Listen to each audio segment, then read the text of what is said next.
Kerana cara resminya dalam pengumuman Yang Amat Berhormat Perdana Menteri baru ini bahawa NADMA dan APM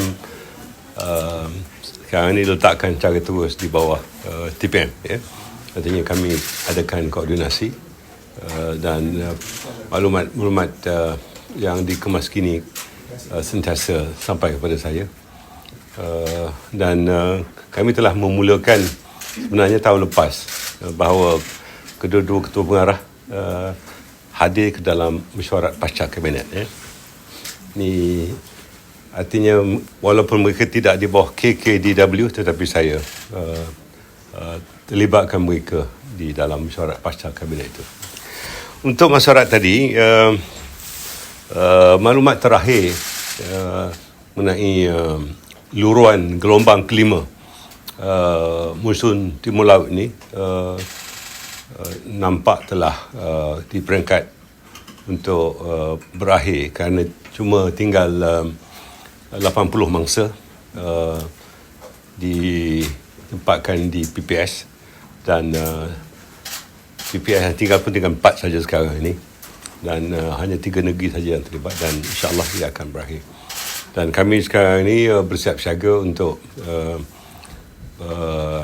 persediaan di Sabah dan Sarawak.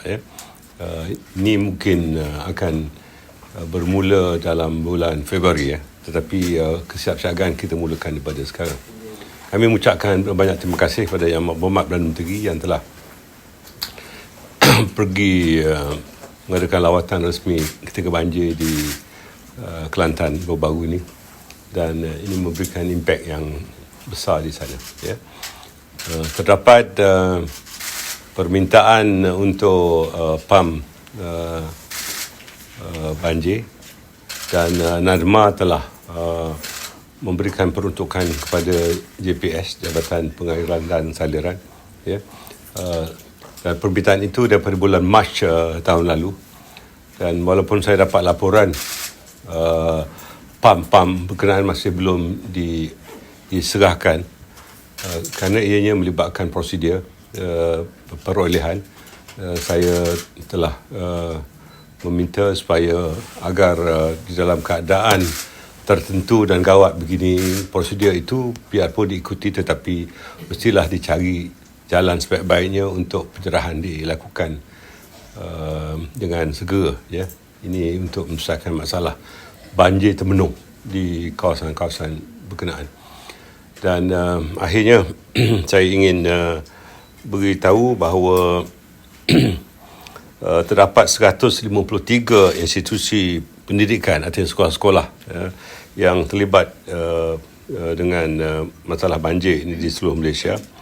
Dan setakat ini secara kumulatif keluasan kawasan pertanian yang terjejas akibat monsun Timur Laut ini melibatkan kira-kira 4,893.73 hektar yang terlibat dan anggaran kerosakan setakat ini lebih kurang dalam 22.8 juta ringgit dan ini melibatkan 2,269 para petani dan jumlah fasiliti kesihatan yang terjejas dengan banjir meliputi 51 fasiliti di 3 negeri iaitu di Kelantan, Pahang dan Terengganu. Di mana di Kelantan terdapat 23 fasiliti kesihatan yang terjejas, Pahang 17 dan juga Terengganu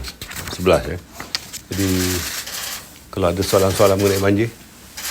Kalau macam ada jambatan runtuh, jalan rosak apa semua tu terputus ke? Bila macam bantuan tu?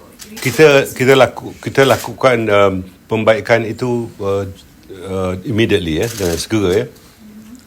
Umpamanya tahun lepas di Felda Selancar bila berlaku saja sebelah pagi petangnya saya telah sampai dan kita bina jambatan Belly Bridge dengan kerjasama Angkatan Tentera Malaysia khususnya Kor Jurutera dan juga GKR serta melibatkan peruntukan daripada NADMA dan koordinasi oleh APM.